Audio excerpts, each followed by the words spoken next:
Hi class, I'm looking forward to your feedback on what you think of this. I'm trying an experiment. I'm trying to do some more information sharing with video and trying to give it a little bit of the human element too. So there's a relationship between the different groups. Client Liaison and Content Development are the first two, and there's kind of a working relationship between them in that Content Development will be focusing on how you take the information gathered and the topic of the term and make specific points. The points are ideas that you want to drive home to the person who is reading and looking at the blog and the website.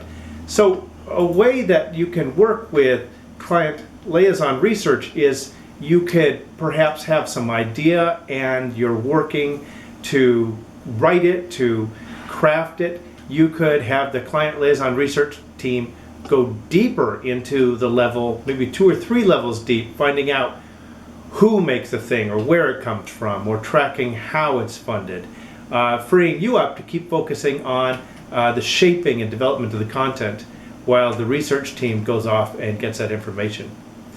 There's a working relationship between content development and creative.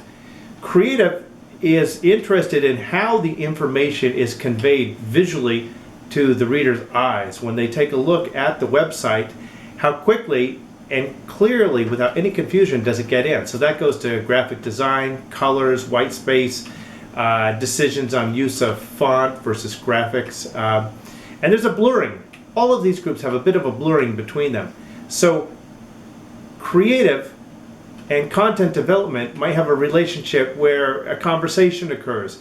What's the best way to convey this point? By text, animation, graphic, video, and a lot depends upon the talents we have in any given term, but this is a sense of the working relationship between content development and creative. Creative and technical has a working relationship. Technical is interested in when you push your finger on the mouse and you go mouse down or mouse up, what happens? Where does it go? How does it jump? How does it get there?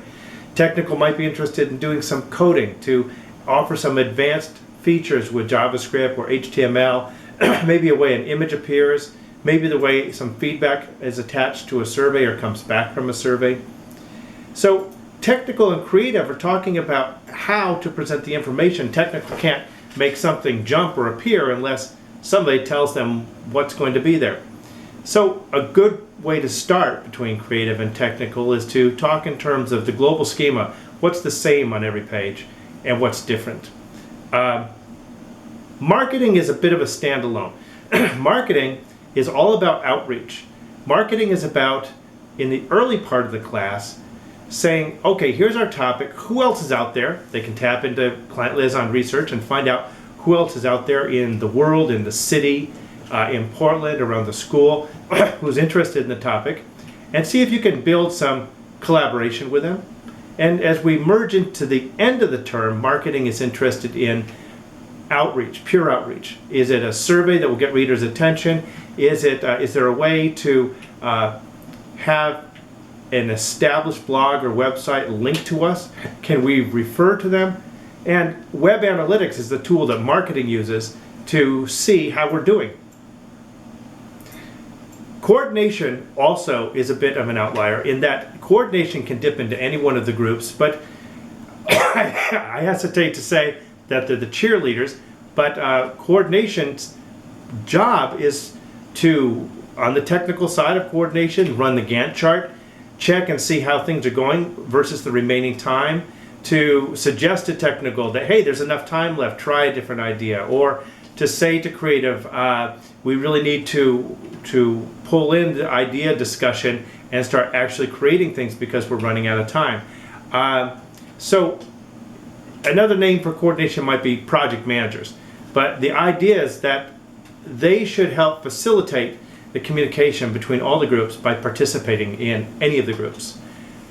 Any one of you can participate in any other group. I'm perfectly fine with that. I just want you to have a home group where you have a primary focus, a secondary group where you spend a part of your time so you can cross-pollinate ideas, and you have responsibilities in both of those groups. But if you want to do something completely outside the group, feel free to volunteer, but they're in charge of their group. You only have a voting say, and well, there's not really votes, but you only have a say, in my opinion, in the group that you claim as your primary and secondary groups, and mostly in your primary group. So I hope this information helps.